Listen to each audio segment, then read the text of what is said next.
Story. On a quiet night in California, a married couple is asleep in their home. No warning, no sound. Then the bedroom door opens. A masked man steps inside. Before the husband can react, he's attacked, thrown to the ground, and tied up.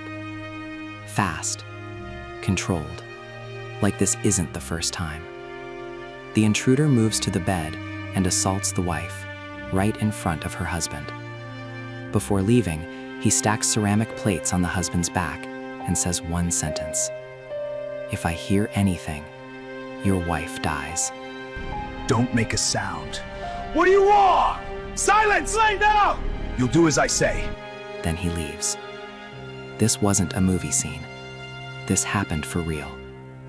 And it didn't happen once. This was the signature crime of a man later known as the Golden State Killer. For years, police thought they were chasing different criminals. One was called the East Area Rapist.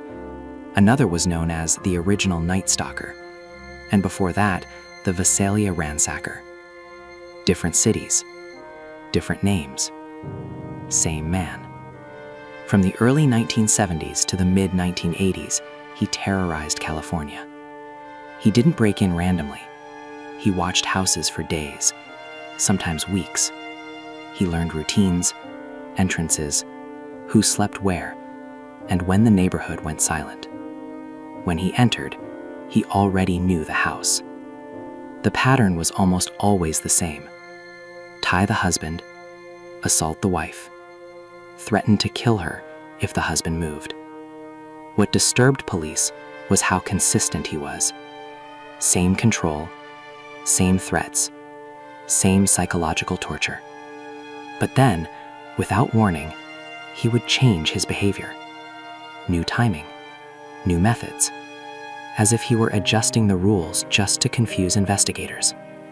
Money was never his goal.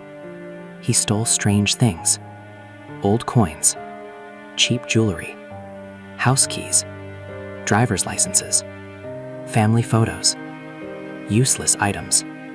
But to him, they were trophies, proof that he had been inside and left whenever he wanted.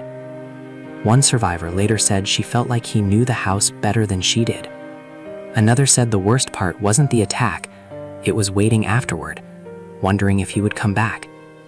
Sometimes, he did. He called his victims, threatened them, mocked them.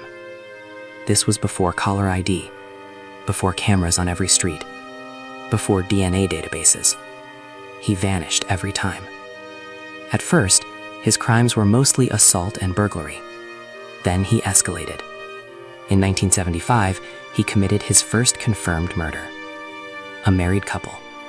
He believed they had seen his face or could identify him.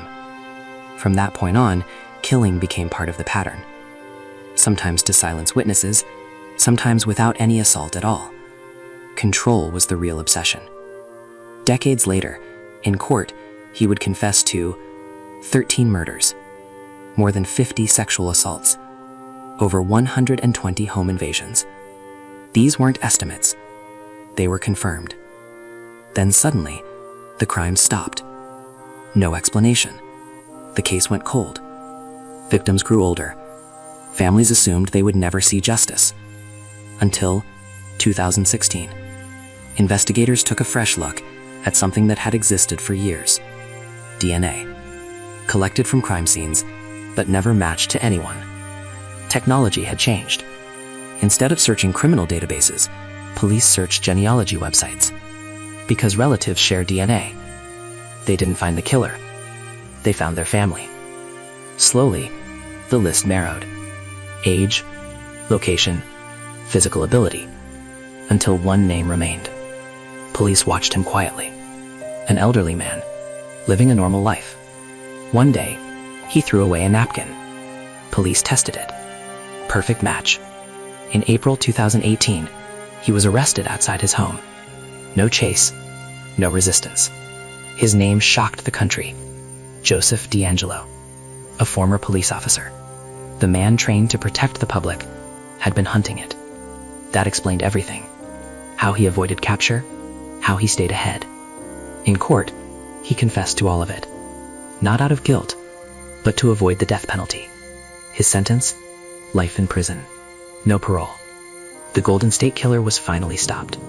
Justice came late, but it came. And one of the longest nightmares in American criminal history was finally over. If you found this video meaningful, please support the channel with a like and a share.